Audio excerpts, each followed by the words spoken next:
Hop, voilà. Bon, bah, si vous êtes prêts, on peut faire un petit point sur l'exercice qu'il y avait à faire, enfin qu'il y a à faire pour vendredi. Je peux vous donner un petit coup de main. Ça va, Sarah ou Alrav? Tu passes le bonjour à Stéphane. Donc du coup, on est parti. Alors, un petit rappel du cours, très rapide, hein. Alors, les trois états, solide, liquide, gazeux, atomes et molécules liées, molécules en contact mais non liées, atomes ou molécules espacées et en mouvement. Les changements d'état, donc j'ai mis la vidéo de correction de l'exercice qu'il y avait à faire, que je vous rends bientôt. Comment on écrit l'état d'une molécule ou d'un atome? On met un petit s, un petit l ou un petit g, solide, liquide, gazeux. Comment on met une équation de changement d'état? On met la molécule ou l'atome, on met son état, liquide, ça se solidifie, on passe à un état solide. Et pour ça, ça prend ou ça donne de l'énergie. Ne pas confondre dissolution et fusion. Fusion, c'est quand on passe d'un état solide à un état liquide. Dissolution, c'est quand on met un solide dans un liquide et que ce solide se disperse, souvent sous forme d'ions. Donc souvent, si on voit des ions, c'est que c'est une dissolution. Si on voit qu'un truc de chaque côté, c'est que c'est une fusion. Les transformations physiques, il y en a deux, endothermique et exothermique. Endothermique qui absorbe de l'énergie, de la chaleur, du chaud. Exothermique qui donne de la chaleur, de l'énergie. Alors s'il donne de la chaleur, c'est pour se refroidir.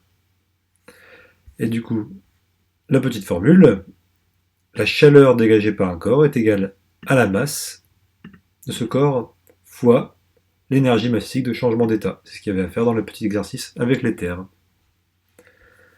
Et ce qui est important finalement, c'est ça, comprendre qu'est-ce qui se passe. Par exemple, quand de l'eau chauffe, elle va absorber la chaleur du gaz, qui est ici, de la flamme. Elle va donc passer de l'état liquide à vapeur, gazeux. C'est une vaporisation. Comme elle absorbe de la chaleur, elle est endothermique. Et comme la chaleur est absorbée, eh ben, la chaleur que va recevoir l'eau est positive. Pareil pour un glaçon qui fond. Il absorbe de la chaleur de l'air extérieur ou de l'eau de votre limonade ou de votre ricard ou peu importe. Et du coup, il absorbe et il reçoit une chaleur positive, il gagne de l'énergie. Alors que quand une eau gèle, eh ben pour geler, elle a besoin de se refroidir.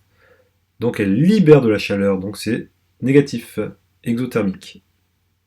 Et du coup, ça nous permet de répondre à l'exercice du jour. Alors j'ai même prévu un tableau, figurez-vous. Alors je donne des documents, il y a 3 documents, du vocabulaire, donc ça c'est exactement le vocabulaire du cours, on vient juste d'en parler. Et en fait, il faut compléter le tableau suivant. Alors ce que je vous propose, c'est, allez, comme je suis de bonne humeur, de faire les 2 premiers, de vous montrer les 2 premiers. Par exemple, la bioclimatisation.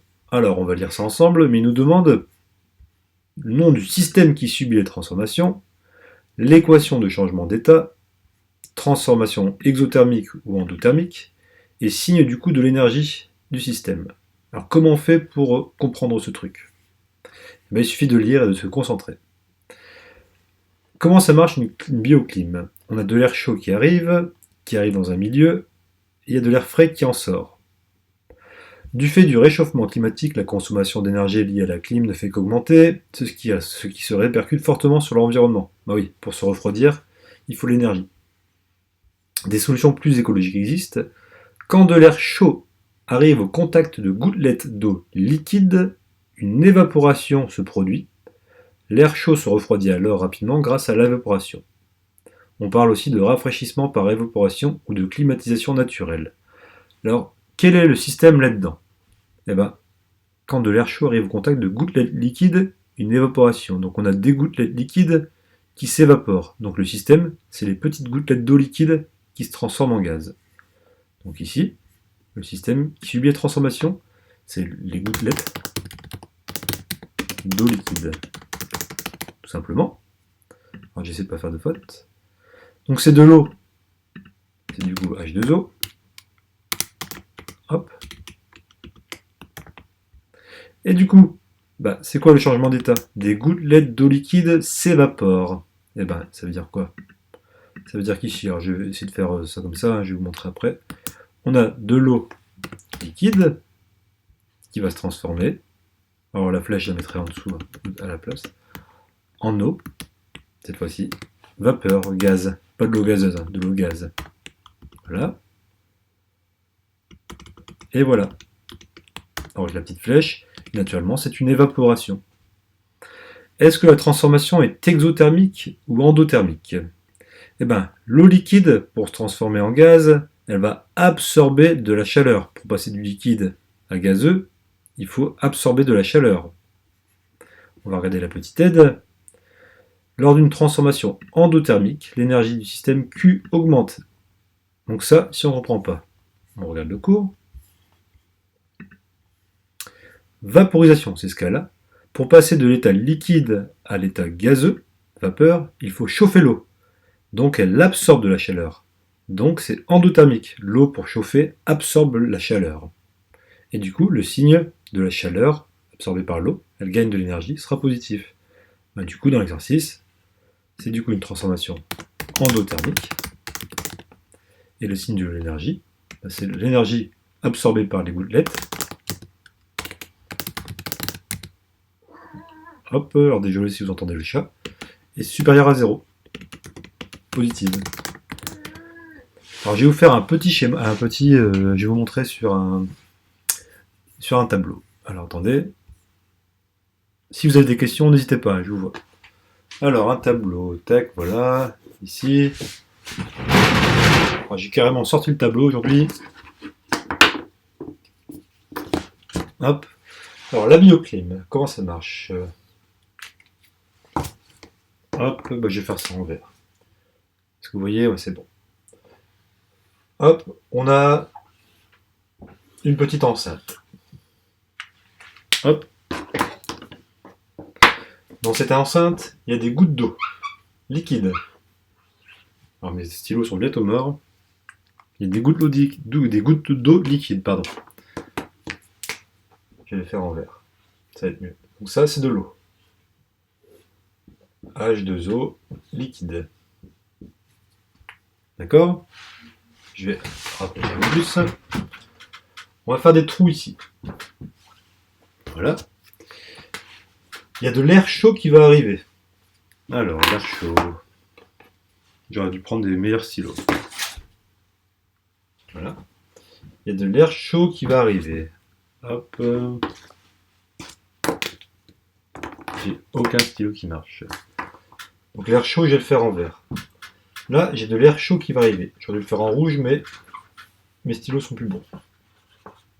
Ne bougez pas. Ce que je vais faire, c'est que je vais aller chercher les stylos qui marchent mieux. J'y arrive.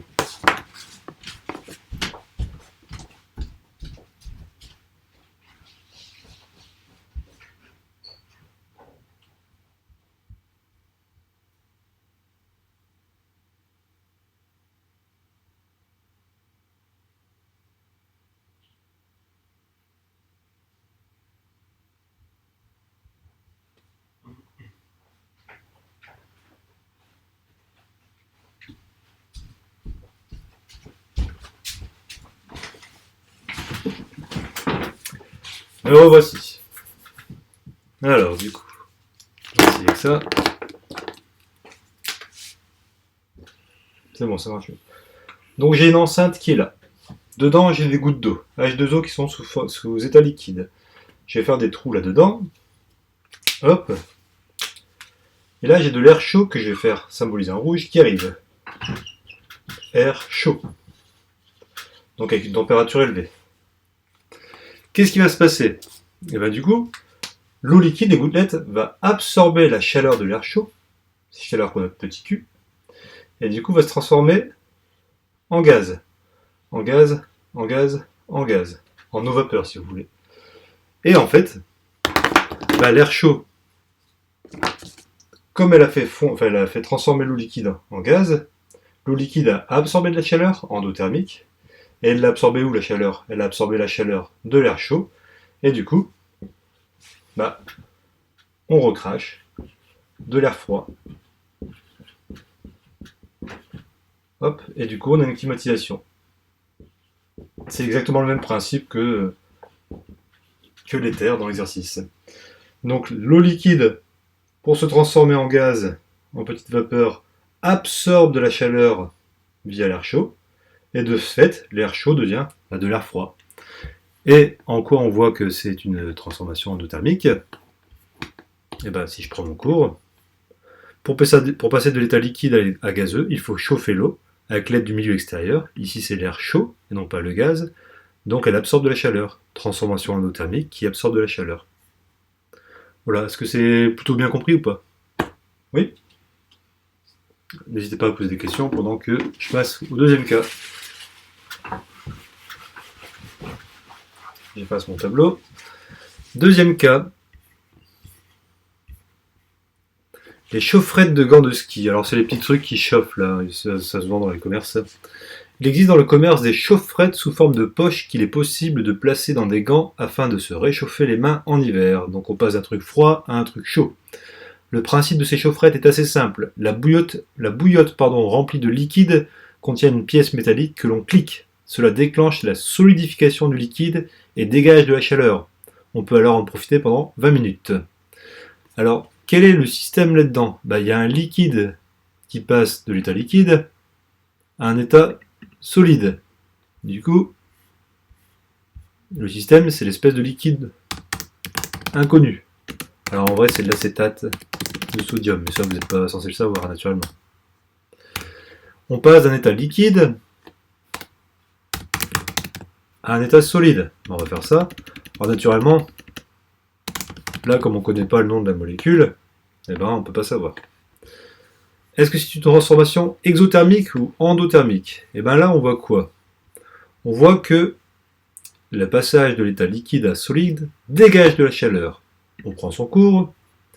Pour passer de l'état liquide à l'état solide, l'eau doit se refroidir et donc donner de la chaleur au milieu extérieur. Donc quand ça donne de la chaleur, c'est une réaction exothermique. Ou alors on regarde ici. Une transformation est dite exothermique si le système, c'est-à-dire le petit liquide qu'il a subi, libère de la chaleur. Là on a un truc qui chauffe, donc ça libère de la chaleur. C'est exothermique. Et comme on libère de la chaleur, on en perd puisqu'on la libère. Donc la chaleur, qui se note Q, est négative. Du coup,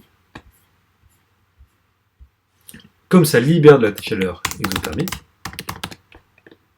et du coup, la chaleur du liquide, comme il la perd, c'est négatif. Perdre, c'est négatif. Gain, c'est positif. Voilà. C'est toujours le même principe. Ouais, je ne reconnais pas le pseudo. I'm Swades. Toujours le même principe. Donc, pareil, je vais vous faire un petit schéma vite fait, tant qu'on y est. Hop, alors il faut que je retrouve mon curseur, il est ici. Voilà. Alors, comment ça marche, ce truc? Hop. On a une chaufferette. Alors, une chaufferette, voilà. Une chaufferette, c'est un truc comme ça, avec un liquide dedans. Liquide. Dedans, il y a une petite pièce de métal, elle sert juste à transformer le passage de liquide à solide. C'est ce qu'on appelle un état métastable. Donc, on appuie sur le petit machin, là. Et ça passe du coup sous format solide. Pour passer de l'état liquide à l'état solide, c'est comme pour quand on fait geler de l'eau, il faut qu'on perde de la chaleur. Parce que pour passer du liquide à solide, il faut refroidir.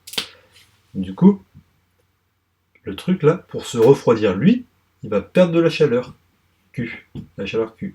Et du coup, ça va chauffer. Ça, c'est de la chaleur qui est perdue. Si la chaleur est émise vers l'extérieur, c'est que le système, qui est ce truc-là, il la perd. Donc c'est une Q inférieure à 0, une Q négative. Parce qu'il perd sa chaleur. Et naturellement, si je veux repasser de l'état liquide, si je veux passer cette fois-ci de l'état solide à liquide, avec une chaufferette, pour passer de l'état solide à liquide, il faut le faire fondre. Donc du coup, cette fois-ci, il faut lui donner de la chaleur. Et là, du coup, on aura un Q qui sera positif. Conclusion, si vous achetez une chaufferette comme ça dans le commerce, quand vous passez de l'état liquide à solide, elle chauffe. Une fois que votre chaufferette est solidifiée, pour la retransformer en liquide et vous en resservir plus tard, il suffit de la mettre dans l'eau bouillante un quart d'heure. Du coup, le solide va se transformer en liquide, il va absorber la chaleur de l'eau bouillante, il va la garder en lui, et après, ben, vous pouvez vous en servir plus tard. Donc c'est une réaction qui est réversible. Voilà. Hop, dernière chose. Voilà. Et le dernier, pourquoi a-t-on froid quand on est mouillé? Bah là, c'est l'exemple de l'éther, donc je peux vous laisser faire par vous-même. Donc voilà, c'est fini. Si vous avez des questions, c'est le moment ou jamais. Vous me dites quoi? J'attends 2-3 minutes. Hop, je suis là. Voilà. Donc si vous avez des questions, n'hésitez pas. Sinon, je pense que voilà. Il faut juste se servir du cours.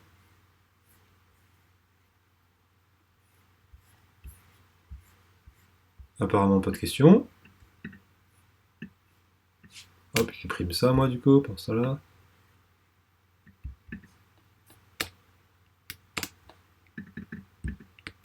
Hop.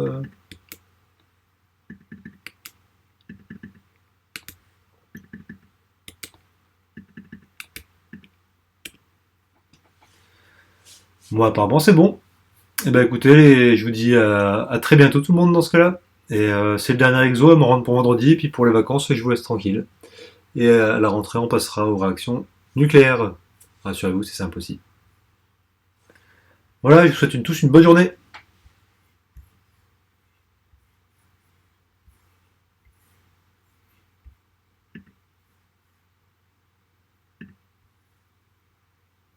Oui, Antoine, je mets la vidéo sur YouTube très prochainement. De rien, Camille, bonne journée. Profite bien du soleil.